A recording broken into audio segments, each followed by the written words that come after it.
Hey there, Miss Paraso here to talk to you about your wonderful word problems. So, just as a reminder, what we have done before is that we kind of want to take a look for keywords that will kind of tell us how to set things up. So we might have a time where the slope-intercept form is how we want to set up the problem. How do we know if that's what we have? Well, we're going to have one rate of change, and we're going to have a starting point. So if the word problem is starting about like there was a one-time fee and then there is a monthly fee, right, that would kind of lend itself to there. And typically what happens in these problems, our X variable stands for the number of items in a way, like kind of like the number of months, the number of minutes, the number of years. It usually deals with time. So the number of something, it's our independent, right? If I read 3 books, then I read 4 books or whatever. Okay. And then the Y is the one that's sometimes harder for students to define. And it just means that, well, when I plug in this X value, I will get a total amount. So the total amount, so usually it's money, maybe it might be the total amount of books that you've read, that kind of thing. Another option is that we've seen for our systems is that it could take this idea of standard form. And when we did that, we had 2 rates of change. So the X usually stood for one item. So let's say I was buying hamburgers and French fries, right? So maybe X was how many hamburgers I bought, and this was the rate for those hamburgers. So this would be rate number 1, and this would be item number 1.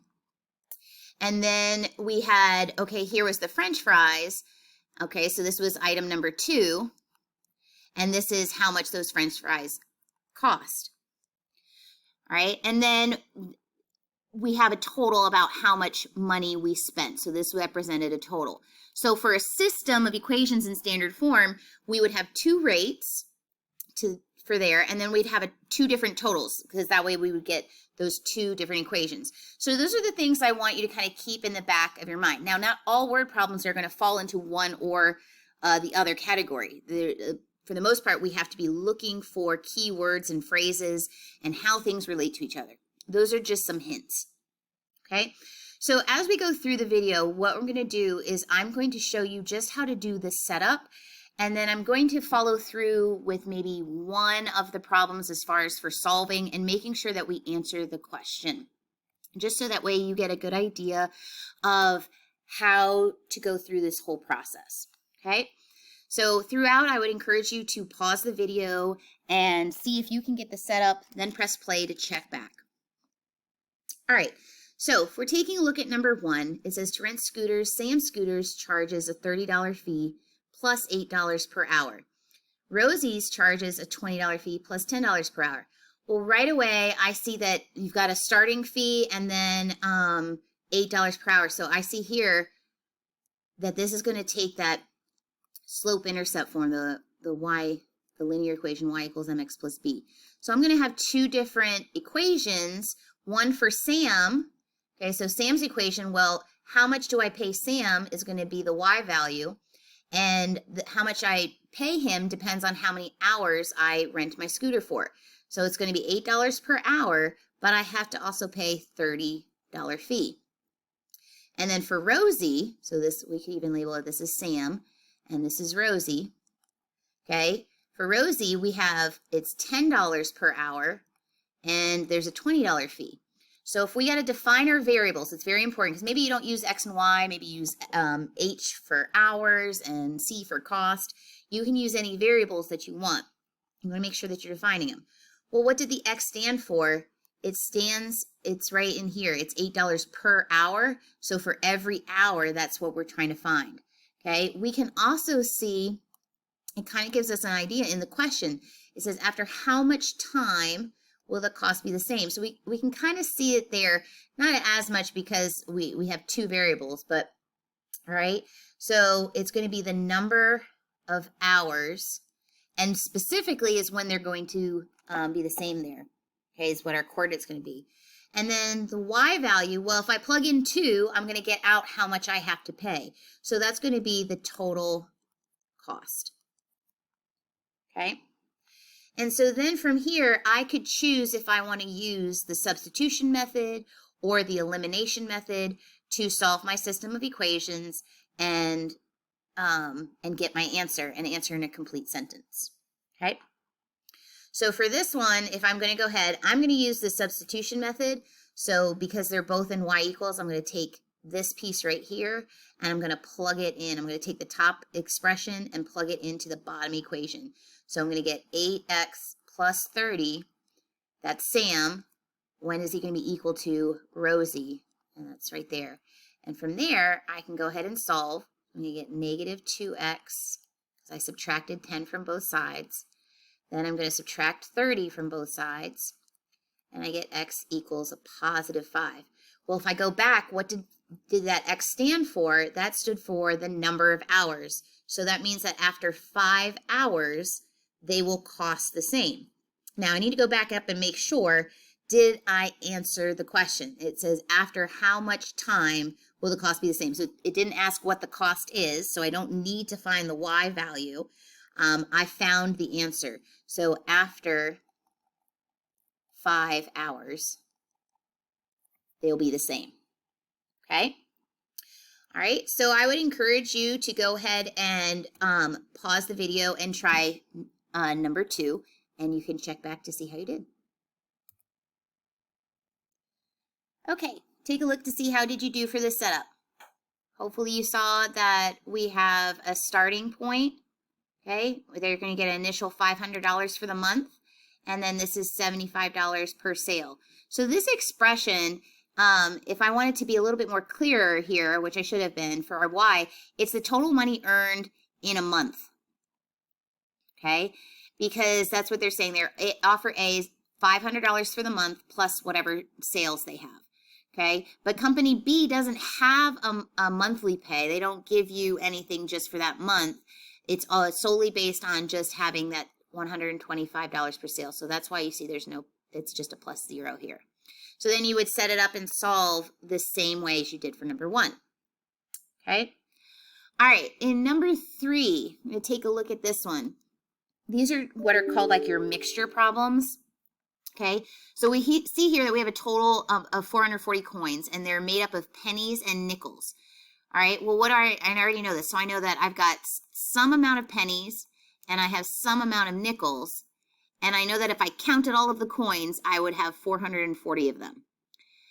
Well, the other piece that I know is that they have a value of $8.80. Well, so I've got 2 totals here.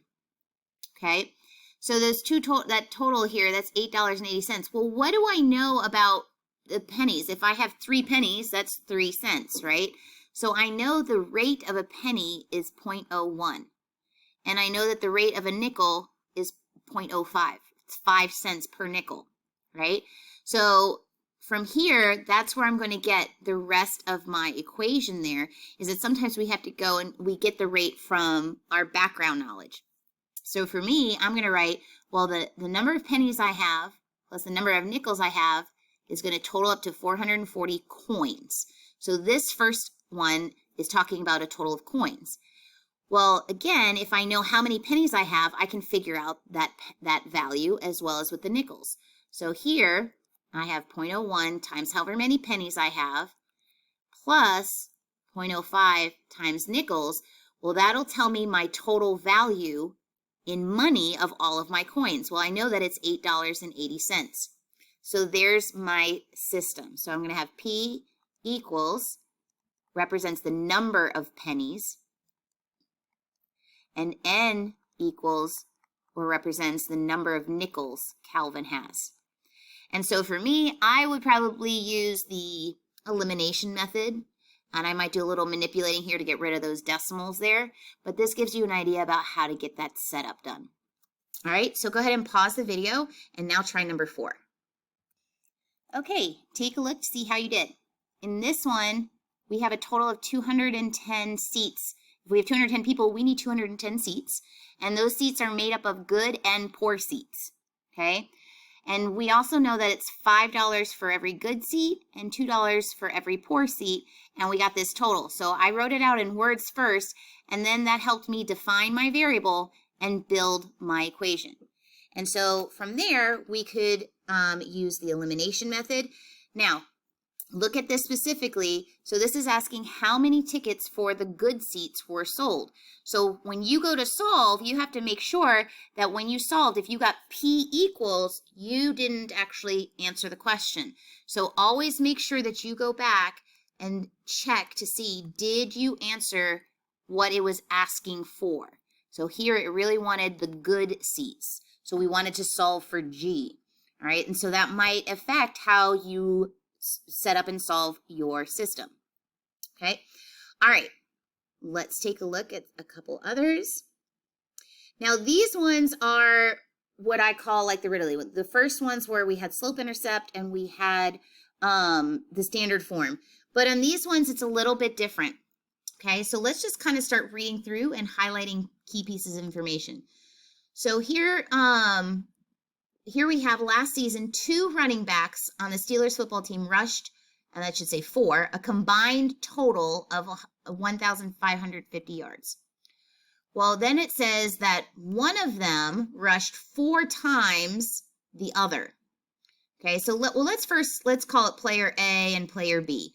We know that together, player A and player B had a combined 1,550. So that's actually, there's our first equation. Okay, so I'm going to say that A is going to represent the number of yards for player 1, and B is going to represent the number of yards for player 2. Okay, all right, so then for this one, I'm going to actually translate it. So one player, so this is what he did. So this one player, let's say I call him player A. This is what he did. So that's going to mean that it equals 4 times as many as the other. So this player, take whatever the other person rushed and multiply it by 4. Okay.